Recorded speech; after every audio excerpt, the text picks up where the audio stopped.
let's check out the unit, man. Lots of boxes. This is really, really busy. I can't lie to you. Thank you. Wow. You're the only person I'm actually letting here as well, so. Oh, really? 100%. Oh, wow. All these products.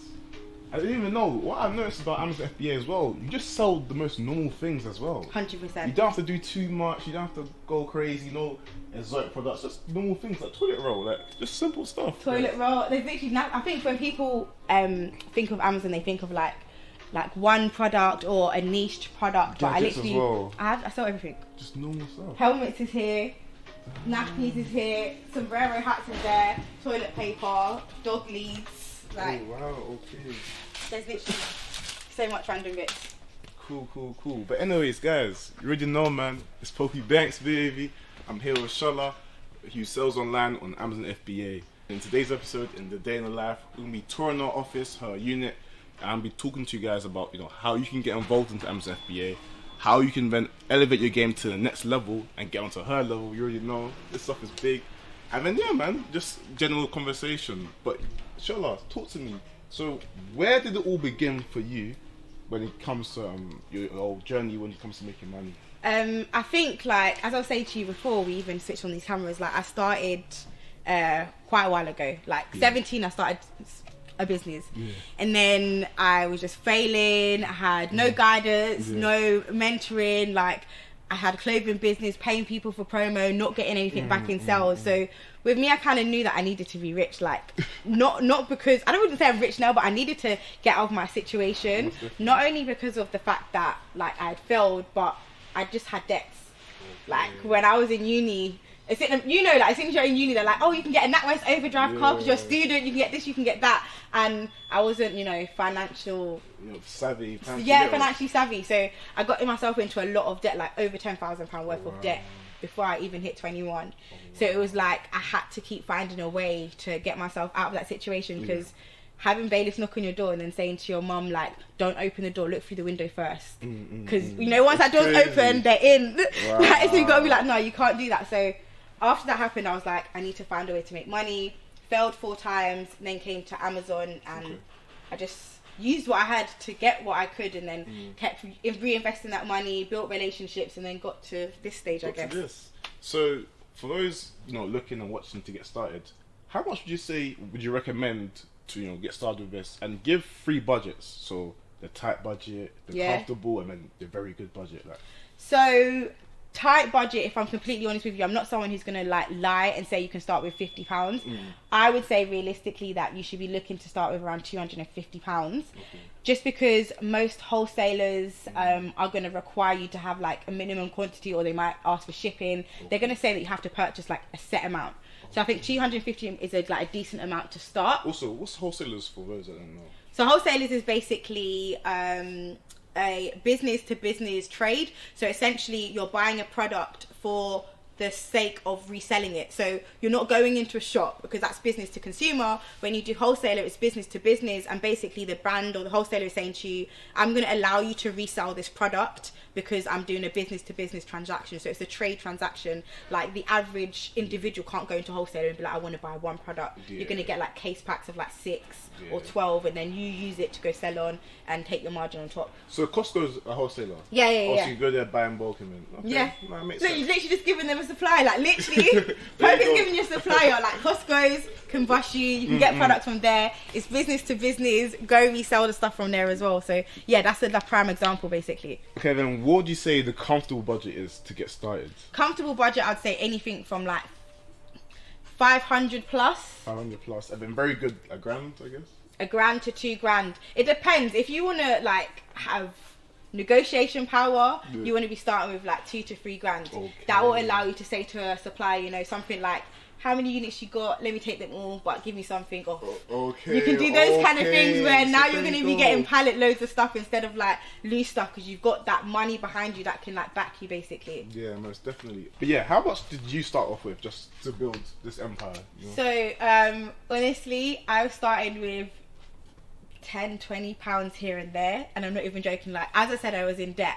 Oh. But when I started selling on Amazon, it was a lot more easier. Like, okay. I was just picking stuff up and just putting it on Amazon. Like, there was no requirement for documentation. You just pick it up, slap it on, you do whatever. No one's gonna say, where did you get that from? So I was going to like stores that were closing down, picking up little pieces, £10, £20, getting stuff for like 70 pence, 20 pence, because they're liquidating the stuff. And then I'd use it to put it on Amazon and then basically resell like that. But that method don't work no more. Like, I've literally had people, even one of my students attempted to do it, got blocked. Yeah, so unfortunately, although it's like quick, easy money, it's a very quick way to get yourself like cut off. Okay.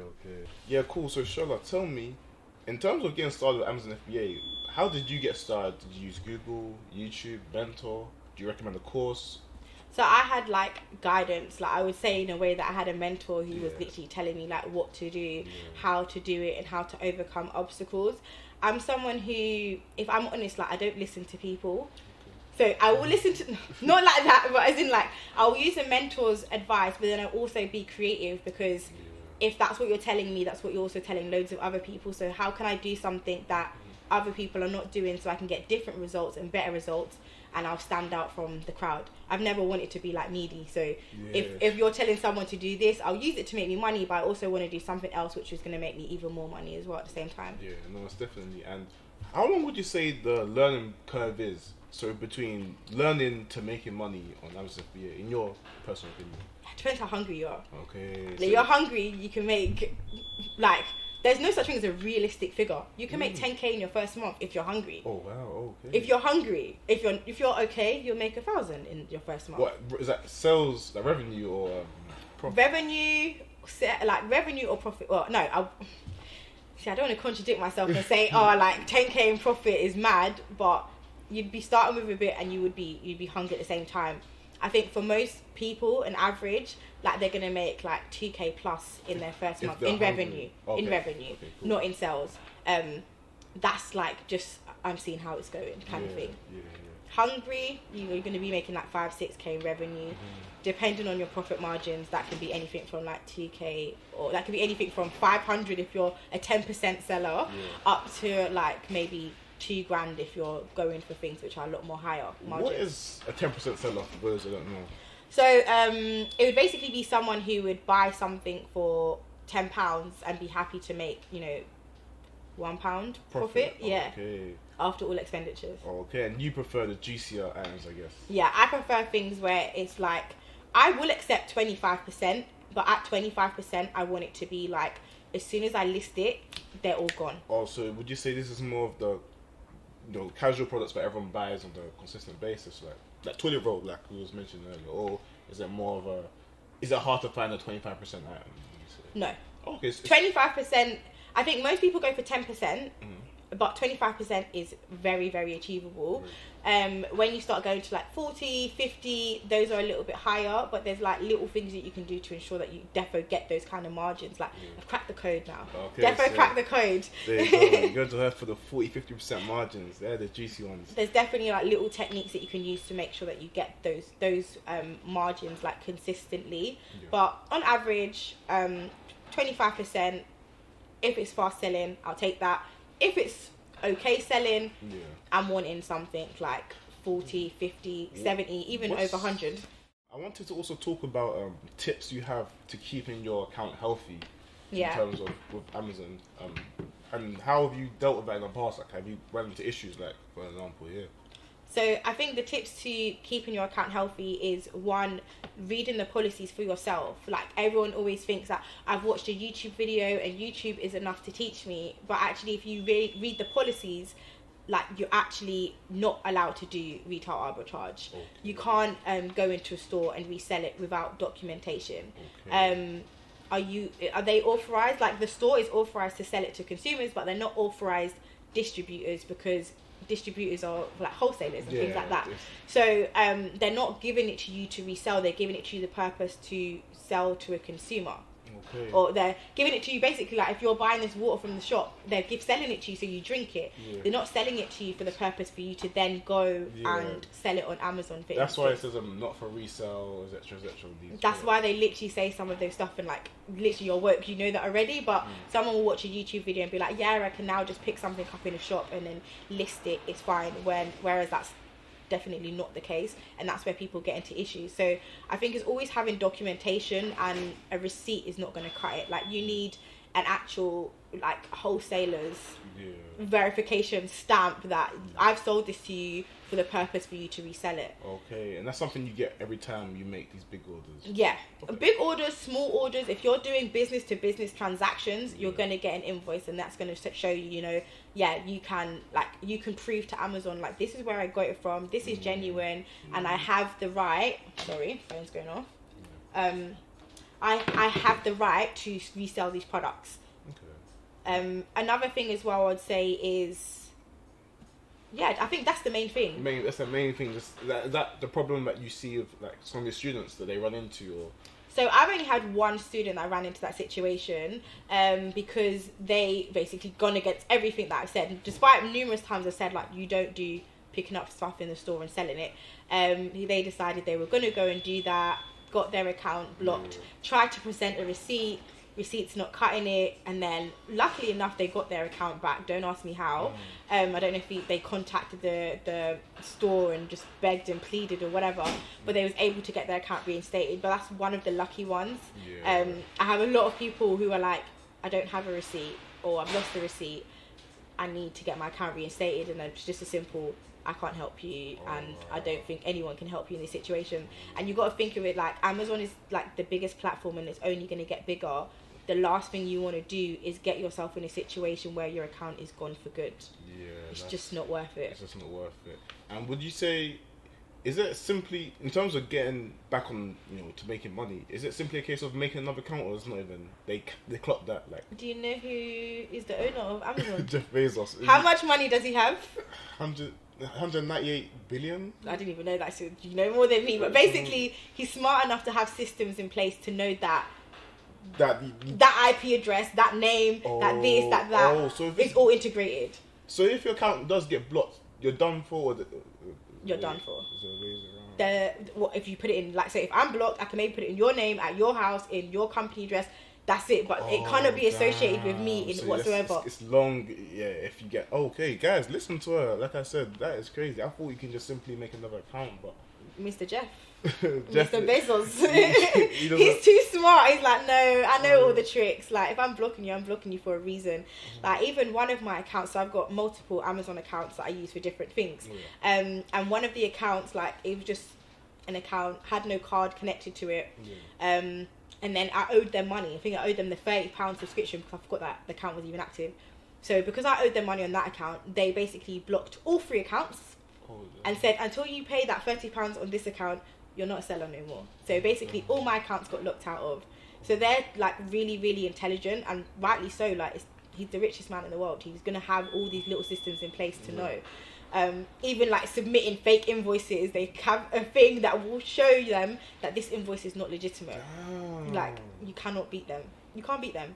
Okay. So also I wanted to get on to, what does the average day in the life of an Amazon seller like yourself, because how I thought of it was like, cool, you get your stuff, you send it to Amazon, you're good. But I'm here and it seems like, you know, real work. So talk to me, what does the average day look like for you? What time are you waking up? When you're into the office? Or is it flexible? Like, what's up? One thing I will say is that people think that Amazon is a passive income, and it's not. Even if you do the private label method, it's still not passive, because you have to keep optimizing your listings, making sure your ads are good, making sure that the keywords that you've put in are still relevant and still working. So there's no such thing as passive, completely passive with Amazon, unless you start employing people and systemizing your business in that respect. So for me, I generally wake up at like 6 o'clock. I have a drink of water, try to just plan my day, tidy up a bit, and then by like 8, I think I'm in here. 8 o'clock, I'm in here, do eBay orders first, get them out of the way. Then I'm going to jump onto Amazon stuff, pack the Amazon stuff into boxes. So like there's like the boxes that are basically getting ready to go. They'll go in there. I'll label them if they need labeling. They'll go off to UPS, will come collect it from here. They'll go off to Amazon fulfillment center and they deal with it. I think with me, the reason why I have so much stock is because I negotiate. So you have to take big I take big bulks, and it's just easier for me to take larger amounts and know that I just have to restock. I'm not having to worry about, oh, now I need to source more products. These are my good, some of these stuff are my top sellers. I just restock, get them back in, restock, get them back in, restock, get them back in. Some of these stuff are old bits as well, and as we've spoken about that one already, that's like basically something that I got blocked from selling anyway. So some of these stuff I'm just sending in, but as a one person band and a woman, I ain't got the strength like you guys to be lifting boxes. It's going to take me a while to get through it, and then as I'm going through it, I'm buying more stock, which is slowing me down even more. So that's why there's so much stock in here. So what happened with this palette, and you're saying you got blocked from selling this?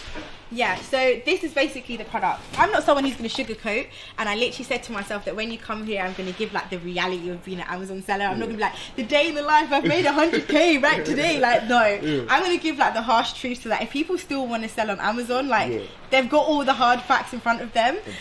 You can get this massive warehouse, you can make sales, but there's also some downside, like having Amazon returns. So this is basically the product, and as you can see, it got returned to me like in February. So it was quite a while ago. So basically this is like a solar light for garden, so it goes outdoor. Unfortunately, we're in a country where there's not a lot of sun anyway, so a solar product is not going to work as much as it would have if it was in like a country which had a lot of sun.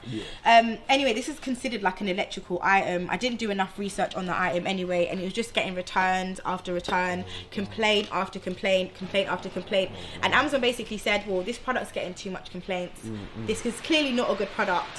We don't want you selling it no more. Oh wow. And it's just literally as cutthroat as that. So I've got a pallet of them. Luckily enough, I bought them for like £3, and they sell for, right now they're selling for £30 a piece. So this would be an easy shift in auction or like a car boot sale to get them gone quickly. Like I have no issue with taking £3 or £4 for them in auction and just breaking even. No, that makes sense. But this is the reality. Obviously you didn't start off big like this. So No. when would you say is the best time for someone to like make the step to stop using their mum's, basement or whatever for? Because you got a lot of like. Imagine just keeping this for like how many months since February? This came? Yeah.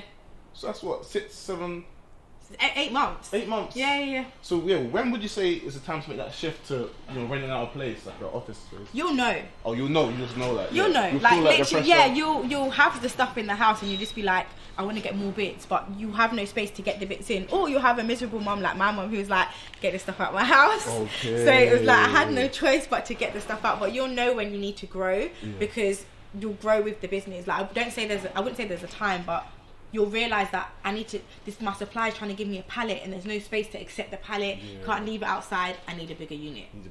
So you'll just know as you go along on your journey. And I wanted to also ask, so how would you say, like you said earlier, how would you say Amazon's changed your life from before and now? Like, would you say life's great, you're spending your profits? Would you say you're still in that hustling phase? Like, how would you say Amazon's changed your life, the business? I'm debt free. Yeah, almost definitely. I think that's my biggest and like my happiest thing. Like when you're in debt, you feel like a prisoner. Yeah. I don't know if that makes sense, Yeah, but you know that every is, oh my god, is that a bailiff? Like who's at the door? So you literally feel like you're a criminal on the run. So I think that was like even speaking about it, to just say that. And when I paid it, I just paid everything cash, like 10 grand. Take it. Just leave me alone, kind of thing. You talk about finance all the time, so but having that off my shoulder mentally was like a lot of just growth. Like I was like, okay, I can do it. I showed myself that if I put my head to something, I can do it. I can accomplish whatever I want to accomplish. So I wouldn't say I'm at my peak. I'm not at my peak. I'm still broke. Like I'm still very much broke. I still got a lot of work to do. Like I haven't hit my peak. I haven't hit my targets. I've still got a lot of money to make, and I've still got a lot of like oomph in me. Like I'm still hustling. I'm still buying pallets. Like I've got pallets coming on Thursday. I'm still buying stock. I'm still working through it. I need staff in here to help me clear it quicker, but I'm still at the hustle stage, definitely. This is tiny compared to the kind of unit I need to be having. Yeah? I need to lose you in the unit. Oh yeah. I say, where are you? Where are you? So it needs to be that big. Echoes on that. Yeah. Wow. Now, and also I wanted to ask. So, explain how much you can, but how would you say is the best way to source products now and find, or is that a specific step by step? So I think when you're sourcing products, like, you can source like everyone else, but you really want to try and build relationships. And that's what I think is key, and that's what I teach my students as well. Like, you need that relationship will get you a long way. I get calls now. I hardly have to do much sitting at a laptop. They'll call me and they'll be like, Shola, I've got this, or they'll WhatsApp me, I've got this, do you want to take all of it? Yeah, I'll take all of it. It doesn't reach the website. So before it even goes on the website, a lot of the stuff that I get does not go live on the website. I get it before it hits the website, and I take all of it. And that the only way you can get to that is by building a relationship. Yeah, like for example, if you're consistently buying stuff from them, consistently, cool, let's go to him, go to her, and they'll shift it. It's very, very similar to property, I think. They give you stuff off the market. Yeah, like estate agents, once they know that you're good and you're established, take this. And it's the same with any type of business. Like, Amazon is no different to any other business. The fundamentals of running a business is the same. Net worth is your net worth. I wouldn't get the deals that I've got. I wouldn't get the bulk loads of stuff that I've got. I wouldn't be able to say, like, I want all of it, don't sell it to no one else. Like, I had my supplier apologise to me because I said I want all of it, and they'd accidentally sold 300 already, and I was like, I'm really sorry. I can see if I can stop them from getting the 300 units because I've built that relationship, and that's the key thing. Like, you won't get to that by just click on the wholesaler's website. You just need to get busy on the phone, meeting them in person if you want to. Do you know what I mean? Like, go into the wholesaler if you can. If it's one of those ones where you can go into it. Definitely. Talk to them. Hello, I'm whoever. Stay in there for a little while, and that's where you're gonna get it. Because Amazon, like, I wouldn't say it's not saturated. Well, everything is saturated, but that's not gonna stop you. But if you want the stuff that's not saturated, you need to be doing something different. It's not about now just going and getting whatever and selling it. You really need to be trying to, like, make this like a global, scale it. You need the relationships. You need to, like, literally have that relationship with that person. They're gonna call you. You're gonna have something different. You're gonna get a product where there's no sellers selling it.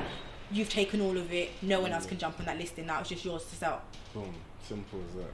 And also, I think what people will say to me as well is, like, as Jeff Bezos gains wealth, it's like the Amazon FBA, everyone else, it trickles down that wealth. So it's like, as he gets richer, it's a good thing for you in a way, because it shows that Amazon as a whole is growing. It's more customers, so it works out for everyone. It's a win-win situation. Do you know what I mean? So in a way, it's like you're getting rich with Jeff Bezos. So, Amazon. He's your business partner. Yeah, essentially. Your business partner. Let's go. That's true, though.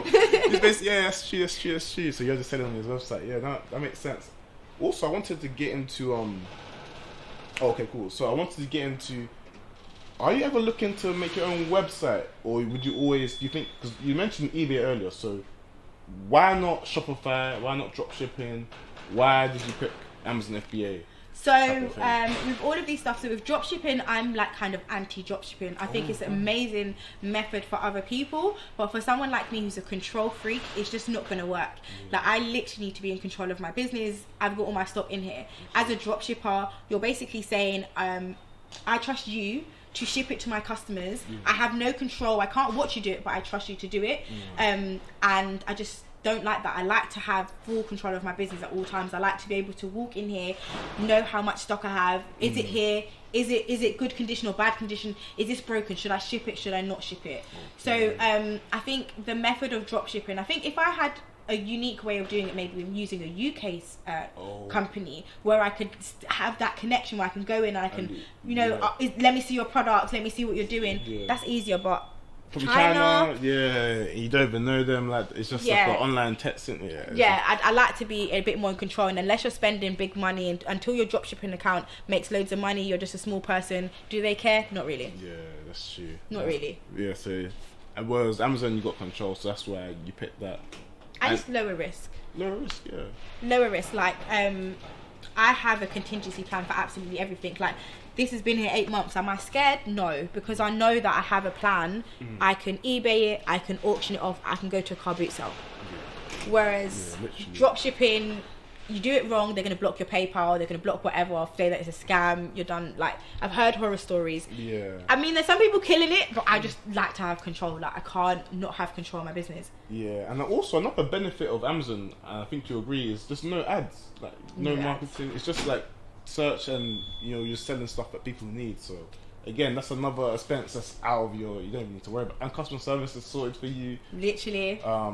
Yeah, no, definitely, that's great. It's a no-brainer, and I think anyone who is looking to make money should be doing it. Like, if you're hungry, because people just use YouTube, they use Google, they use all these stuff, and they just think this is going to make me the money. Like, it's been projected to how many other people, so you will learn, but you're going to learn the same way that other people have learned, which is then going to cause you to get into to get competitive products. Basically, you're not going to get like exclusive products. You're not going to get low seller products, like 1 or 2 sellers on the listing. You're not going to get those kind of things, because you're doing something which has been broadcasted to thousands of other people. So thousands of other people are also using that exact same method to do exactly what you're doing. So I think when people want to start selling on Amazon, it's about really being different in any business. What's your unique strategy, and how will that make you money? Boom. Literally, as you said. Yeah, what a lot of people want to know is, when it comes to Amazon, or with dropshipping, it's like a seasonal thing. You're onto different trends. But with Amazon, it seems like there's trends, but then there's also generic products that sell all year round. So where would you say you focus your time and effort into, and what would you recommend as well? So I use Amazon and eBay. So for Amazon, I am everyday items. Everyday items, it's just easier. With eBay, I'm seasonal, so I would do seasonal. I've got like a whole palette of Christmas bits there. Let's check that out. Basically, a whole palette of Christmas bits. And I've spent about 856 for the whole lot of this, which is like up here, down here. There's about 250 different items, ranging from like this, which is like a branded vintage kind of thing. Hopefully that will go for like £10 to £15 on its own. And how much are you looking to make back on the 850 you spent? So to be honest, I'm reckoning anything from like 2,000 or 2,500. It was like advertisers like making 4,000, but if I'm honest with you, I can't see 4,000 in here. After I've done my little inventory sheet and going through everything, a lot of these bits are not like high quality bits. Like, obviously these are branded. This thing here, this will probably go for like 20 to 30 pounds, because it's like a battery operated like moving arms, and it's like inflatable.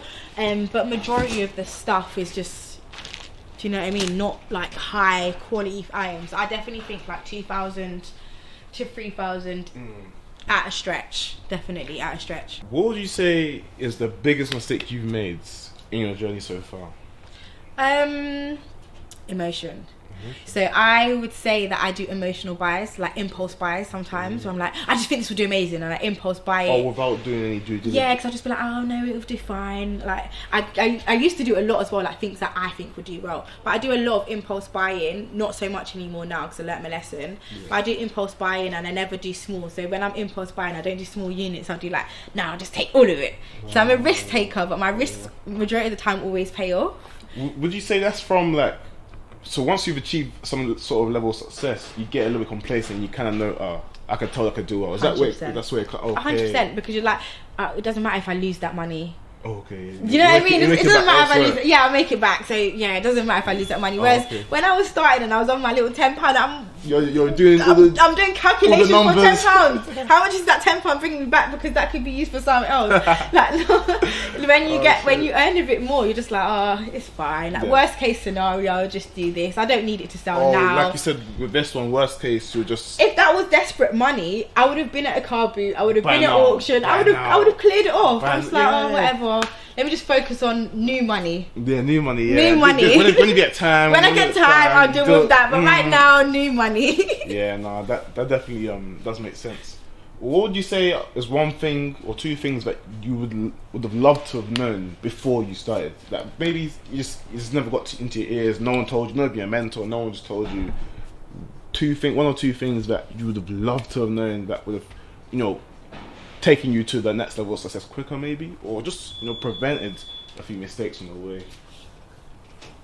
That's a really good question, and I literally can't think of something. Or would you say your journey's been great then? then I would say my journey has been good. Like, no word of a lie, I've got this unit. Like, yeah, it worked. I've got this unit. I've got There's a reason why. probably over 5,000 to 10,000 different units in here.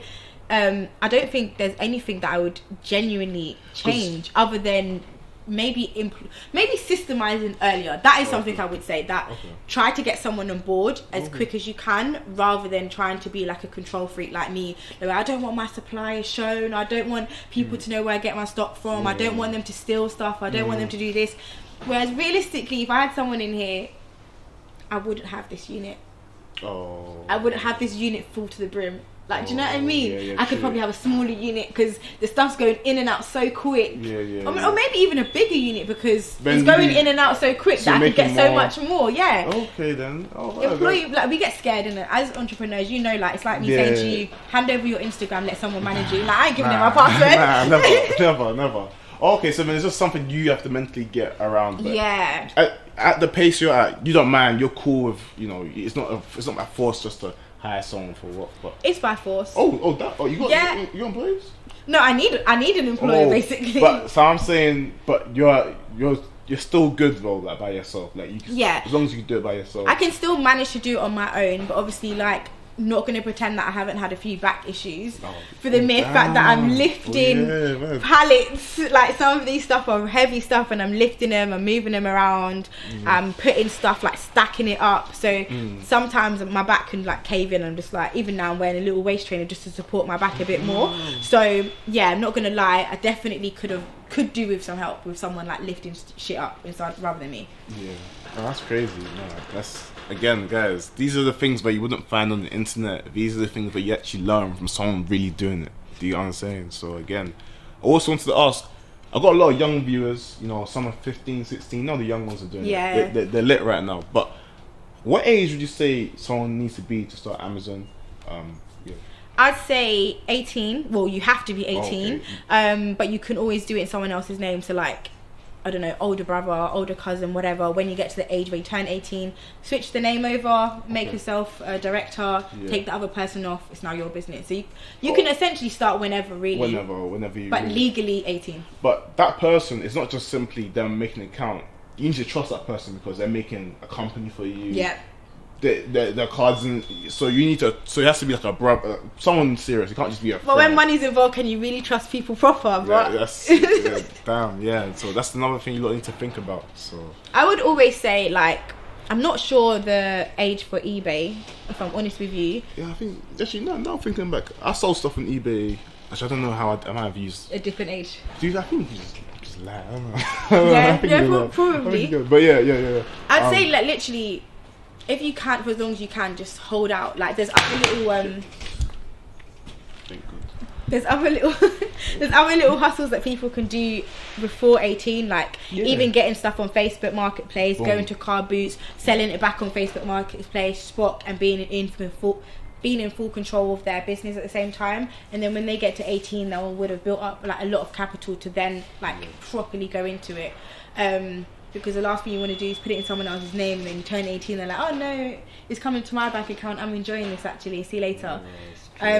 It's worth the wait. Or if it's your parents ain't going to do that. Oh yeah, so definitely. And I wanted to also say, so for you though personally, where would you say is next for you? Would you say, is it Amazon for life for the next 10 years? Is there any future projects you're working on? Is there any different industries looking to get into? What would you say for the foreseeable future? You can't say too much, but whatever. It's Amazon for life, first of all. Yeah. Always. Like, he's only going to get richer. Why would I want to be left out? That's true. You got to get I don't want to be left out. He's only going to get richer. So definitely it's Amazon for life. It's exploring different avenues of Amazon. And they're all different methods. So private label. Obviously, I've now stepped into exclusive brand ownership. So now I sell products on Amazon. I might take a brand which isn't doing so well or not on Amazon, get it on Amazon, build that brand up, and be the only person that can sell that brand for the next 10 years. Which means that all the sales, obviously I've done my due diligence beforehand. I know the brand's going to kick off. I'll get all the money for the next 10 years, and that's just an easy way to get like 6 figures just off one brand, or maybe even 7 figures. That's the next level. That's where I'm on at the moment. Like, I'm trialing the brand at the moment. I've got a meeting tomorrow with another girl whose brand isn't on Amazon at the moment, but there is demand on it. So if I can close her as well, I'll be working on 2 different brands, exclusive contracts, only seller allowed, and building those brands and just having all the money for myself. Crazy, and so it's private label. It's like wholesale private label, basically. Yeah, and then private label, I'm guessing that's just simply making your own stuff. Making your own product, putting on Amazon, ad spend, etc. The lot of it. That's where it gets a bit techie because because there's so many people doing private label now. The ad cost has gone up like dramatically. But a tip for anyone who literally does do it, I would say to build a brand on Amazon, but also outside of Amazon as well. Amazon can lock your account in a heartbeat, but if your brand has built a name for itself outside of Amazon, maybe on your own Shopify store, and then you also put it on Amazon as an advantage, regardless of what happens on Amazon, your brand is still your brand, which I think is a good tip, I suppose, to use. Yeah, that's nice. And my final question, what do you spend your money on, the profits? Like, generally, just you. Like, holidays, cars, or you just so focused on your business where it's just reinvest straight? I don't think I spend, my car's alright. Yeah, it's just true. I'm not really designer. I've got a Gucci bag, 1 or 2. This is my little work cap. Trapstar thing. I'm not one that's like flashy. I'm not gonna get a big car or a big this. Like, I've not hit a multi-millionaire. I'm just not there yet. I just don't think I'm at that stage where I need to be flashy. I don't need to prove my income. I don't post my sales. I don't post design, or I don't post the stuff because I'm not where I need to be. No, exactly. So you're just in hustle mode, getting to the next level. So what's this for, and what's that? So this is basically my Huawei Cube, which is basically my internet connection, and this just plugs into it. But I'm finding that, obviously this is still everywhere, so the connection's not great. So I just use my phone to connect to the internet and then use that to basically work off of everything. So then, with your orders, how do you do that? What's the process for that? So I use Click and Drop, which is basically Royal Mail, which integrates with eBay. And then, as you can see, I'm just doing tick boxes and ticking the orders, and then it will dispatch all of them as a bulk rather than me going and doing one by one. Oh, so when you go into the Royal Mail, you just drop your stuff and they already know. Yeah. I don't even have to drop it. We can do it. So I just go to a parcel box and I just slot the stuff in, but we can go and actually physically do it. It's not long at all. Okay. It's 5-10 minute drive. Would you say you're spending most of your day doing this, or is this just a little quick? To be honest, eBay isn't as big. As the Amazon side. Yeah. So literally, I'll do a few orders. It'll be done. I'll go about my day, then go onto Amazon straight away. So I'll just get these bits out of the way and then jump straight onto Amazon. As you can see, I'm on probably, so we've only got 15 orders to do and we're done. Oh, nice. And then I'll just go to the parcel box, drop them off. Majority of the reason why it's probably not is because I haven't had time to list all of these stuff. So majority of the things in here are not even listed online. Just because it's just too much for one person to do.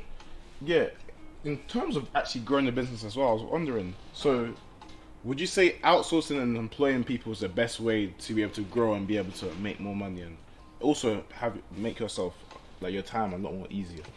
Yeah, I think if I had someone doing these tedious bits, I could be focusing on projects that will bring me higher revenue, more money. I don't want to be doing the CEO work plus the picker work plus the warehouse work plus the accepted deliveries plus the sourcing. I literally need to get someone to just do these little tedious bits, do the little delivery runs, and I can then be doing something else which is more fun. The biggest, literally. What would you say is the most fun bit when it comes to Amazon? Is it finding the products? What would you say is the funnest? Oh, the money. You get the money. No brainer. Just making sales. Making the sales. Obviously, sourcing I enjoy. I'm someone where literally I'll be sitting there, I'll be on my phone and I'll be sourcing. I do it as a hobby. Oh, just chilling. It's literally a hobby. Because I do it from my phone. I think people complicate. I'll watch a movie and be sourcing on my phone. It's genuinely a hobby for me. It's not something where it's oh my god, I have to source. It's integrated into your lifestyle. Yeah. So it's even if I'm not buying anything, I'm still gonna source and be oh, that's nice. Should I get it? Do my due diligence? No, I don't want it. It's just something that I just have incorporated into my life, and it's even for me to even have someone, because eventually you're gonna have to get a buyer, someone who's gonna go and buy and sort the stock for you. I'm like, oh my god, how am I gonna do that? Yeah, that's true. No, that's one.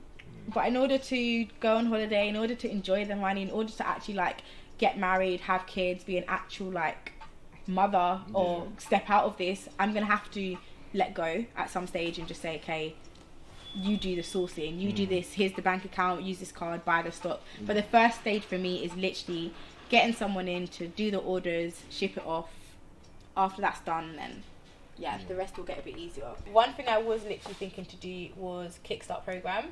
And with the Kickstart program, that's literally getting a member of staff essentially for free, who will basically just come in and work and do. But you're also giving them gems, you're teaching them how to. That makes sense. No, definitely. Well, you literally, it's basically what you're doing is like people who are on job seekers allowance, or they're on some type of benefit. The council want them out of work, so they'll basically employ them in here, give them a place for 6 months. You pay nothing.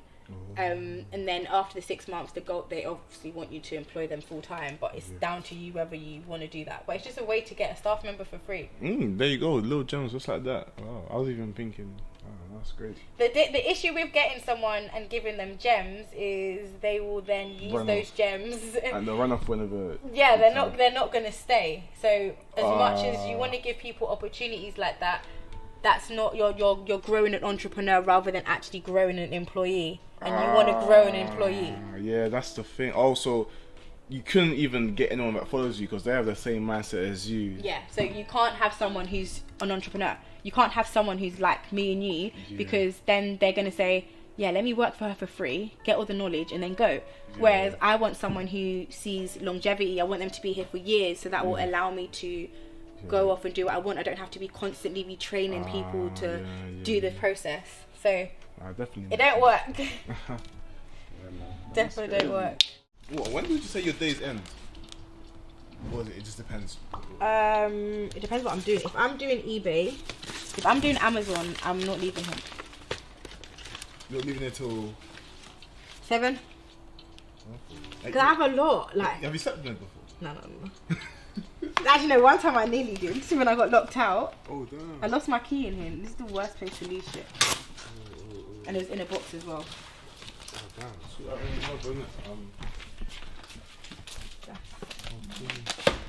Wait, so how do you just have a mental note in your head where everything is? Yeah. Okay. Cool. This is why it's hard to employ someone, because I literally know where everything is. But someone else will be like, "Where is it?" I know where everything is. Oh, okay, so even when it comes with growing now and outsourcing, you still need to be able to set out things where it's easy for them to understand as well. Exactly. And even the training as well is just it's long in itself, because for you everything is second nature, but for them it's like. Well, to be honest, this is a health hazard right now. There is no. Like literally, if you just toggle this, it's gonna drop right on you. So I can't employ anyone until like a safety rep comes in here and is like, "Oh damn, yeah, these stuff cannot be like this, for instance. It's waiting to drop. It's illegal." Yeah. Oh damn. So no, but think about it. Like we're entrepreneurs, yeah. True. Someone employs us in here. You go, whoops. Yeah, it's long. I've dropped. I want my 20 grand now. Breaking my back. We're smart about it. Yeah, it's true. So you will purposely break your back. So even outsourcing that has its own challenges as well. So it's not as easy as. No, like this would not pass in any shape or form as a safe warehouse. It's safe for me because I can't sue myself, but I get someone in here, they are gonna break their back or break their leg or it fell on my head and I'm gonna be paying about 20-30 grand out in compensation. So no, it's a big challenge. Like it's not as easy as just I'm gonna systemize it, let's go. Yeah, that's what I thought, but now that makes a lot of sense. It's all a process. And I would sue someone if they employed me. If someone tried to give me a job here, I would like jump at it because I know. You know you can. I'll make money out of it. You will make that big bag. Yeah. You'd like to make a quick 50 grand, yes please. Those are things we got for free. Yeah. Okay. So basically, these bits I've paid nothing for. So this is like literally all profit. Straight. You'll know why soon. Can't say too much, but it's coming soon, man. Make sure you check out our Instagram, check out our YouTube. It will all be linked down below in the description. But yeah, no, I paid nothing for these. These are just like free money. So I sell them for like £3-4, 40 pence to ship it. It's a letter. And then, yeah. But these are stuff because it's Halloween. Actually, let me help you. So then, teach me. Okay, cool. So you need to put it in his first. Okay, cool.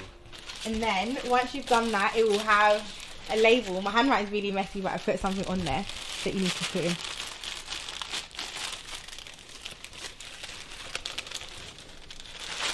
Then take off the seal, tape it.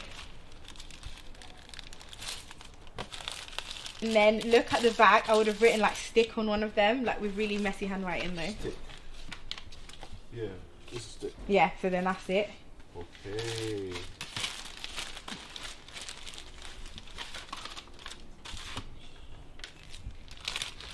This will be Boom. necklace. You know what I'm saying? My first packet, you know what I'm saying? Pop. Those two are necklaces. Necklaces. My handwriting is dead messy, so you can't read it. Let me know.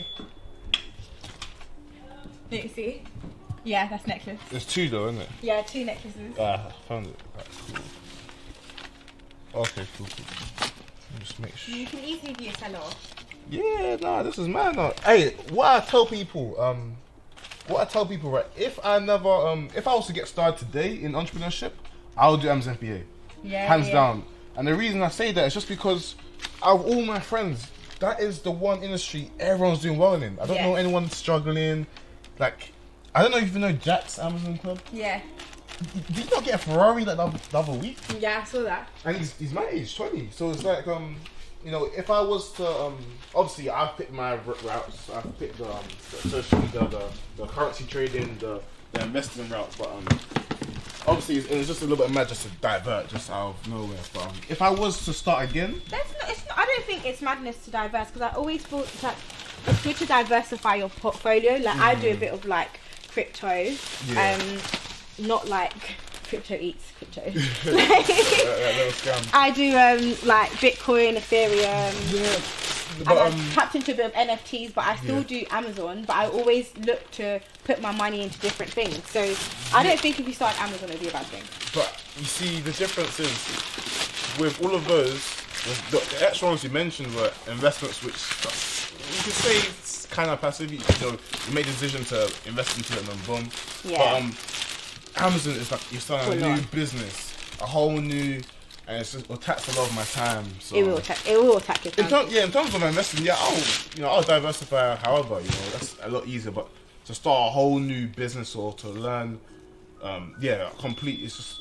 Yeah, but I mean, who knows? The time will tell. Yeah, but I used to do trading. How's your trading going though? It's going well, but it's a big, long up and down journey. You understand this?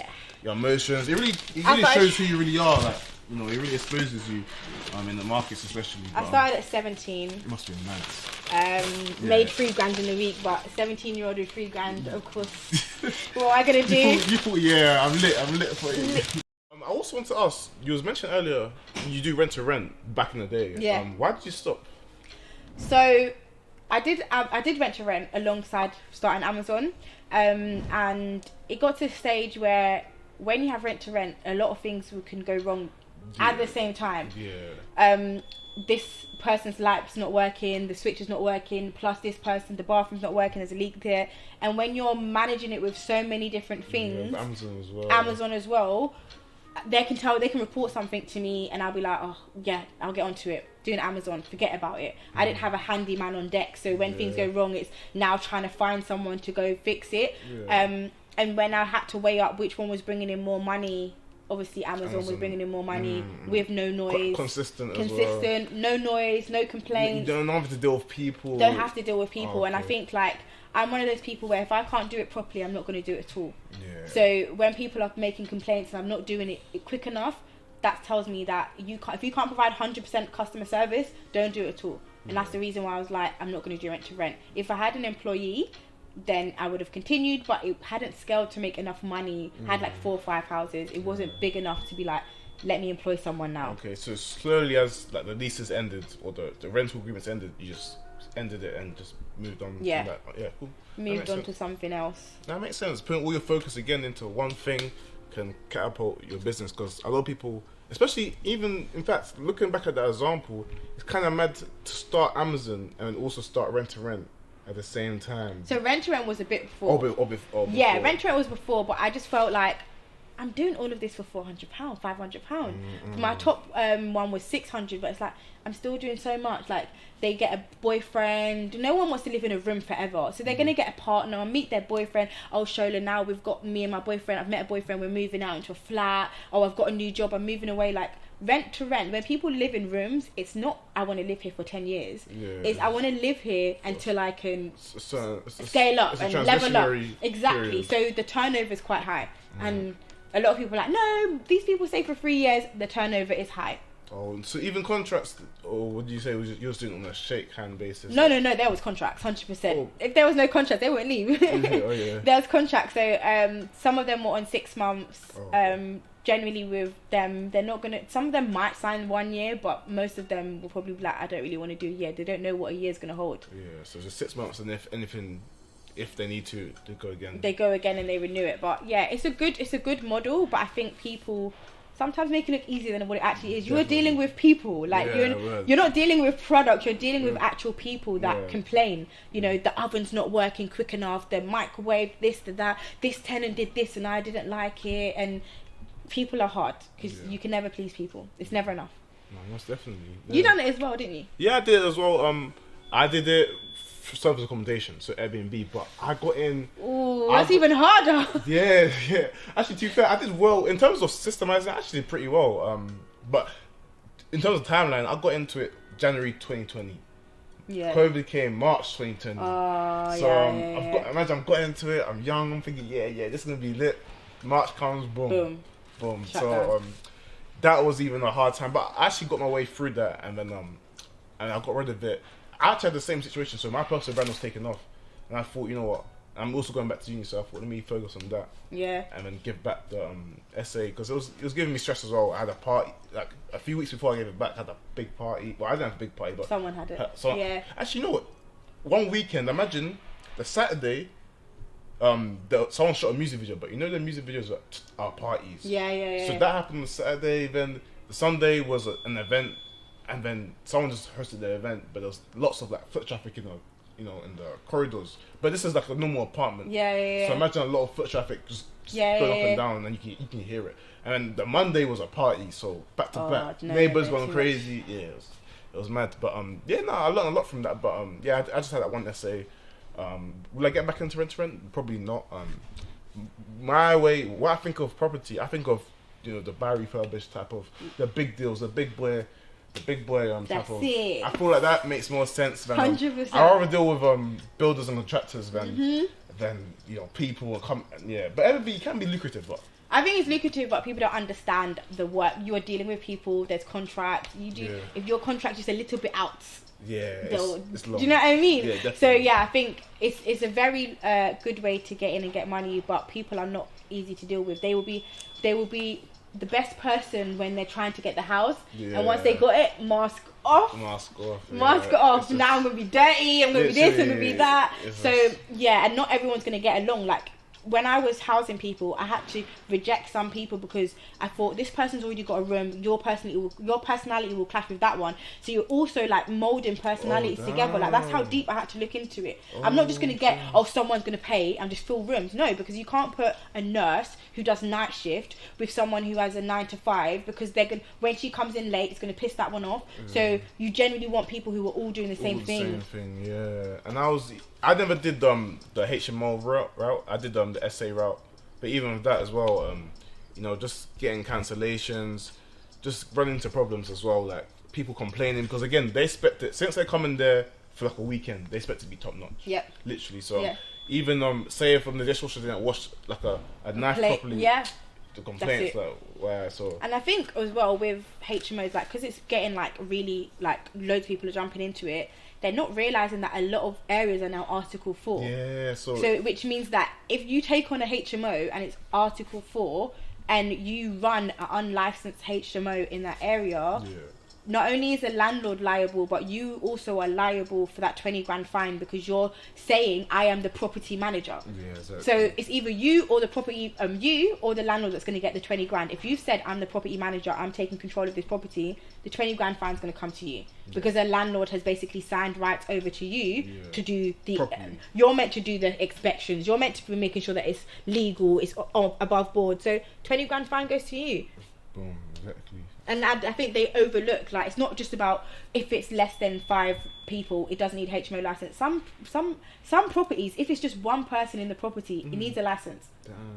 Well, I didn't even know that one. Wow. Selective licensing, which means that the borough can put in any license into place. Yeah.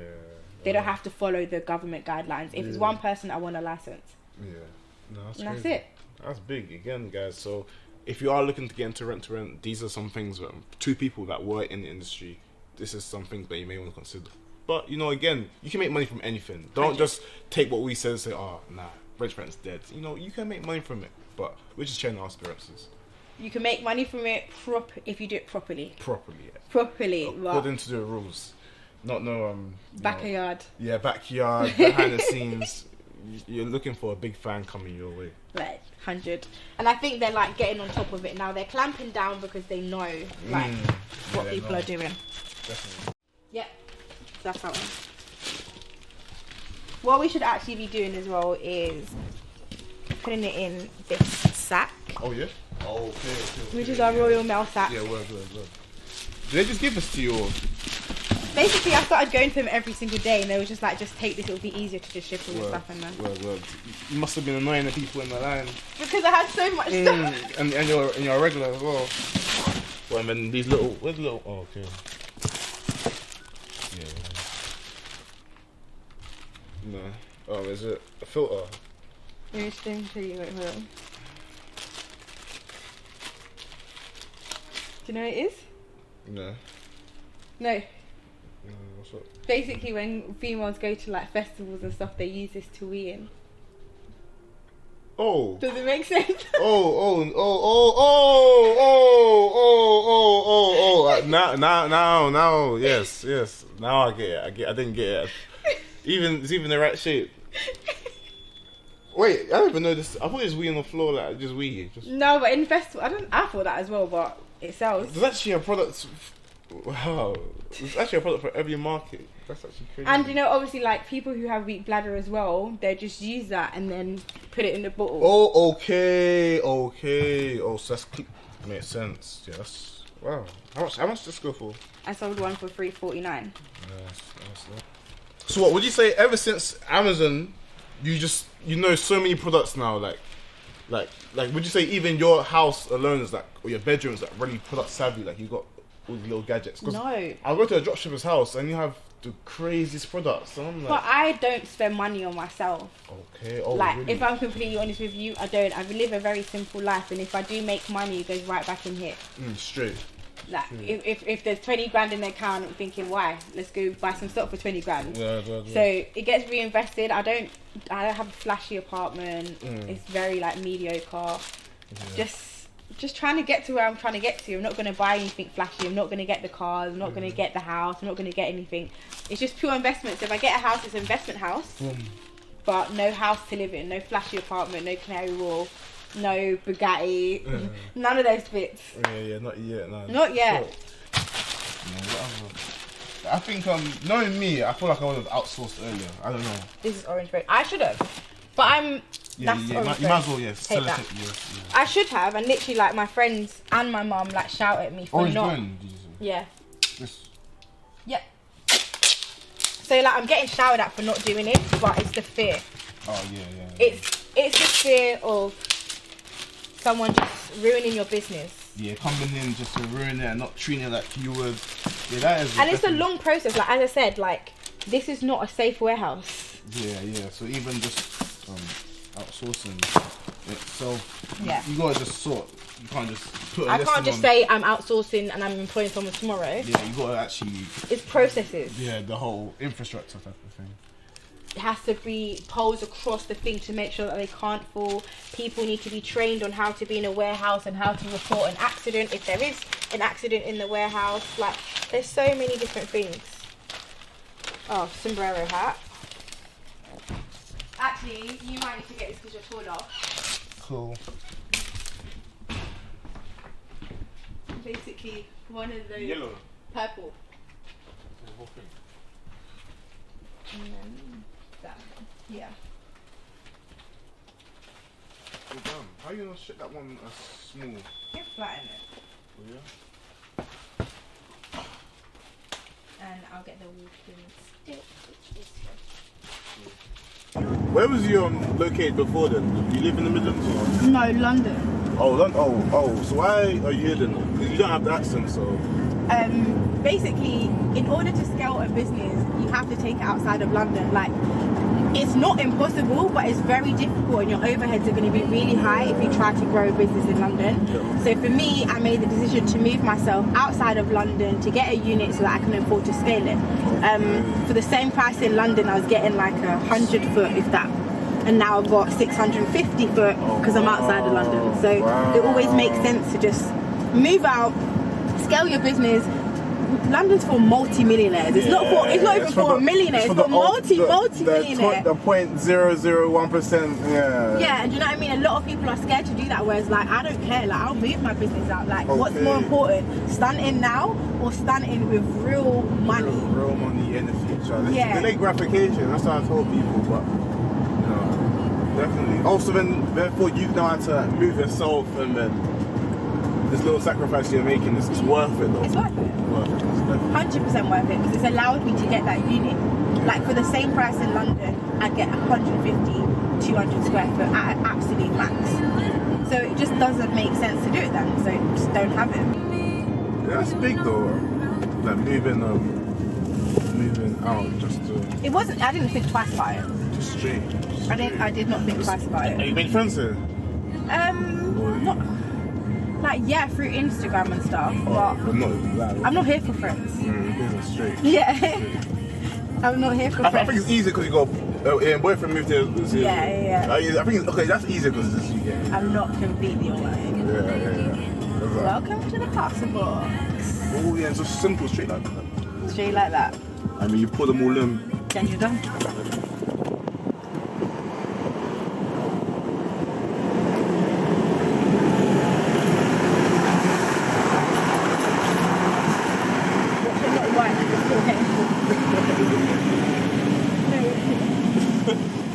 Okay.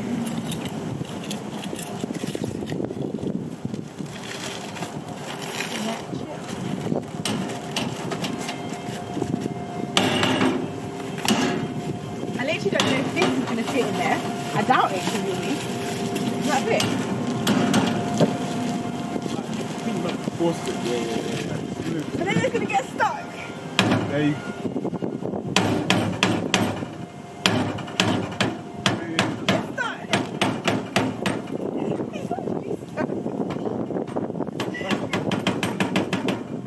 It might slowly. How? Just go down. Go and shake it. Oh, fuck. It has to be halfway. Right, so I guess you got to find another one. That's not going to do nothing. I think it's halfway. I think it's halfway down. Like it just needs like a shake. You need to shake down. Yeah, that might help. Yeah. I told like you just have to shake it down. Okay, never again.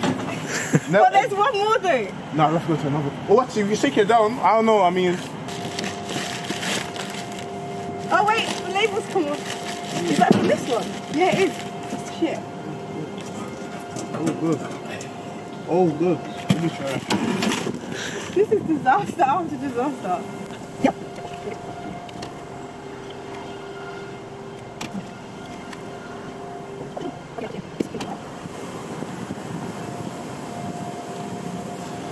Yes. The reseller always has sellotape in their car, literally. Bro, well, that's a real day in the life. This ain't no fabricated. This ain't planned. It's real life. They're ready.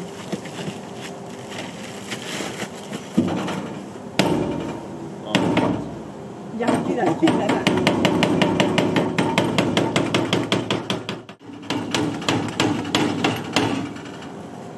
Dude. Voila! There's a method. If any of you guys run into it, you just gotta shake it up. You get it. Finish. Dealt with. Smooth. Just in time for the guys to collect it.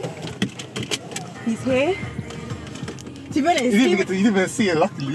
no, but he would have been able to help if it got jammed because he would have had his key. We could have literally just handed it over to him. Oh yeah, sure. Oh, but I'm guessing the successful business came after you, though, innit? Yeah. Outside the time. But I was never going to be... Do I look like somebody who can sit at a desk? It's very long. Do you know how energetic I am? I cannot sit at a desk. I'll lose my head. So I was never ever going to be an accountant. Like, even now, like, I think after doing filming, I'm thinking, do I want to go to TV? Because I enjoy... It was like 13-hour days, yeah? But you didn't But feel I genuinely enjoyed it. Like, I got tired at some parts, but I genuinely enjoyed, like, filming. So you done film in uni? Yeah. No way. So I've got like a Channel 4 series coming out, I think mid of November. Yeah. That's sick.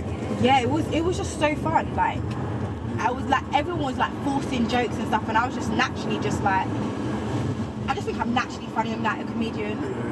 Yeah, definitely. It's nothing. It's jokes. It's jokes. Yeah. So guys, that is the end of a day in the life of an Amazon FBA seller, 6-figure seller. So guys, make sure you're taking notes. Now, if you want to check out Shola's socials and her website, it'll be linked down below if ever you want to get in contact with her. So I hope you enjoy that. You already know, it's Poku Banks, baby.